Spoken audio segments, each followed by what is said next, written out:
আসসালামু আলাইকুম রহমতুল্লাহি ওয়া বারাকাতুহু।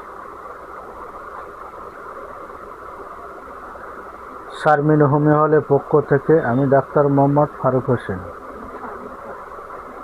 আজকে গুরুত্বপূর্ণ আলোচনা হবে শরীরের বিভিন্ন জায়গায় টিউমারের সম্বন্ধে।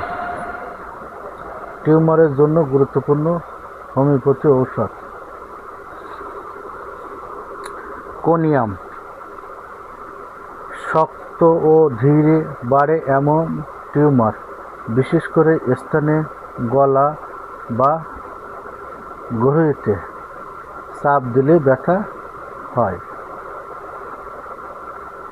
2 নম্বর, ক্যালকেরা-ফ্লোর পাথরের মতন শক্ত গাঁট, পুরনো বা দীর্ঘদিনের টিউমার, শরীরের শক্ত গুটি।